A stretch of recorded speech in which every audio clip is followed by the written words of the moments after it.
Depresiasi rupiah diperkirakan berpotensi menekan margin emiten yang memiliki exposure impor yang besar untuk bahan baku. Salah satunya adalah PT Mayora Indah Tbk. Untuk menghadapi resiko ini, analis menyebut sejumlah strategi perlu diterapkan seperti penyesuaian harga jual, efisiensi biaya produksi dan distribusi, serta memperbesar porsi penjualan ekspor.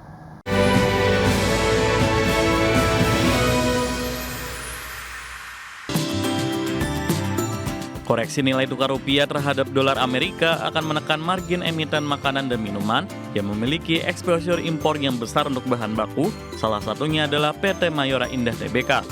Equity Research Tiwong Sekuritas Indonesia, Abdul Aziz Setio Wibowo, mengatakan bahwa biaya bahan baku impor bisa meningkatkan biaya sehingga berpotensi menekan margin perseroan. Untuk menjaga margin, analis menyebut Mayora perlu mengoptimalkan beberapa strategi seperti penyesuaian harga jual secara bertahap, efisiensi biaya produksi dan distribusi, serta memperbesar porsi penjualan ekspor. Selain itu, perusahaan juga dapat melakukan hedging terhadap mata uang dan memperkuat sourcing bahan baku lokal guna mengurangi ketergantungan impor. Kombinasi strategi ini penting untuk menjaga profitabilitas di tengah volatilitas nilai tukar. Sementara itu, untuk mengatasi pelemahan nilai tukar, manajemen telah menetapkan kebijakan yang mengharuskan entitas-entitas dalam grup mengelola risiko nilai tukar mata uang asing terhadap mata uang fungsionalnya. Adapun berdasarkan kinerja penjualan sepanjang 2025, perseroan memiliki pangsa 41% penjualan ekspor. Di sisi lain, bahan baku menjadi penyumbang terbesar di pos beban pokok penjualan dengan pangsa 80,50%. Dengan demikian, analis melihat dampak pelemahan nilai tukar rupiah memiliki dampak campuran bagi Mayora. Berbagai sumber, IDX Channel. Pemirsa, PT Pelayaran Nasional Ekalia Purnama Sari Tbk menempuh pembiayaan non-perbankan senilai Rp633,44 miliar untuk mengamankan akuisisi kapal strategis yang merupakan bagian dari pengembangan dan penguatan kegiatan usaha. Berdasarkan keterbukaan informasi, langkah tersebut dilakukan melalui entitas anak PT LP Transcargo yang memperoleh fasilitas pinjaman dari pihak ketiga non-lembaga keuangan untuk membiayai pembelian kapal multi-purpose support vessel. Nilai pinjaman mencapai Rp633,44 miliar dengan bunga 9% per tahun dan tenor maksimal 9 bulan atau hingga refinancing dilakukan. Manajemen perseroan menyatakan keputusan mengambil pinjaman non-bank didorong oleh kebutuhan pendanaan yang mendesak untuk menyelesaikan kewajiban pembayaran lelang kapal yang jatuh tempo pada 7 April 2026. Di sisi lain, proses pendanaan melalui perbankan masih berjalan dan belum dapat direalisasikan dalam waktu yang dibutuhkan. Kondisi tersebut memaksa perseroan mencari alternatif pembiayaan jangka pendek agar akuisisi tidak tertunda.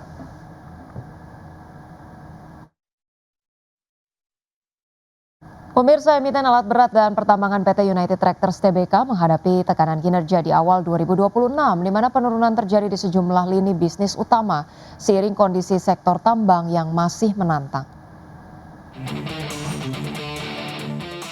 Kinerja awal tahun UNTR melemah sepanjang Januari hingga Februari 2026, penjualan alat berat Komatsu turun 10,5% secara tahunan menjadi 869 unit. Kontribusi terbesar masih datang dari sektor pertambangan sebesar 49%, disusul kehutanan, konstruksi, dan agro. Namun produksi batu bara dan aktivitas overburden removal juga ikut terkoreksi, masing-masing turun di atas 6%. Penurunan kinerja ini dipengaruhi sejumlah faktor, termasuk terlambatnya persetujuan RKAB 2026 yang berdampak pada aktivitas kontraktor dan permintaan alat berat. Sejumlah pelaku usaha tambang memilih menunda investasi ditambah persaingan ketat dari merek alat berat asal China. Di sisi lain, penjualan emas turun tajam, namun penjualan biji nikel justru tumbuh lebih dari 30%.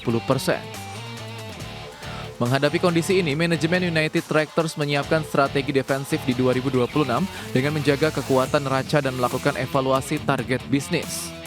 Perusahaan juga terus mendorong diversifikasi usaha, khususnya ke sektor mineral dan energi. Salah satunya melalui akuisisi tambang emas Dope yang ditargetkan mulai beroperasi pada 2028. Langkah ini diharapkan dapat mengurangi ketergantungan pada batu bara, sekaligus mendorong pertumbuhan berkelanjutan. Berbagai sumber, IDX Channel. Pemirsa, pemerintah Indonesia membuka peluang ekspor pupuk urea ke India seiring dengan adanya kelebihan produksi dan surplus dalam negeri yang mencapai 1,5 juta ton. Iya, langkah ini dipastikan bisa terlaksana jika pemenuhan kebutuhan pupuk untuk domestik tercukupi. Usai menerima kunjungan Duta Besar India untuk Indonesia Sandip Chakravorty, Wakil Menteri Pertanian Sudaryono memastikan pemerintah berencana melakukan ekspor pupuk urea ke India sebesar 1,5 juta ton. Meski demikian, Sudaryono memastikan bakal mengutamakan kebutuhan pupuk dalam negeri sebelum resmi melakukan ekspor. Terlebih, India menjadi salah satu negara yang berminat mengimpor urea dari Indonesia, terutama untuk memenuhi kebutuhan musim tanam yang berlangsung pada Juli hingga September, sehingga membuka peluang ekspor tanpa mengganggu pasokan domestik. Kita mendiskusikan salah satu topik utamanya adalah bagaimana India itu kemudian bisa mengamankan kebutuhan pasokan ureanya yang salah satu sumbernya adalah berasal dari Indonesia. Dan memang sebagaimana sudah saya sampaikan juga di media dan beberapa hari yang lalu bahwa memang kita Indonesia akan mengutamakan kepentingan atau kebutuhan pupuk kita untuk dalam negeri, dan setelah kita hitung semua itu ada ekses atau ada kelebihan yang bisa kita ekspor ke luar negeri sekitar 1,5 juta ton. Sementara itu, Duta Besar India untuk Indonesia Sandip Chakravorty menyambut baik peluang kerjasama ini, di mana India siap mengimpor pupuk dari Indonesia melalui skema kerjasama antar pemerintah atau government to government. Cooperation in the agriculture sector in Indonesia and also bilateral cooperation with India. As you know, India has been a long-standing partner of Indonesia, and we have been supporting the agriculture sector of Indonesia. There is also a very healthy trade in agriculture products between India and Indonesia. So we discussed those issues also, and we have seen how agriculture productivity and production in Indonesia has increased, and we spoke about how we can support that. Adapun total kapasitas produksi pupuk nasional mencapai 14,8 juta ton per tahun dengan urea sebesar 9,4 juta ton. Di mana dari total produksi pupuk urea tersebut, terdapat surplus perdagangan yang bisa diekspor sebesar 1,5 juta ton.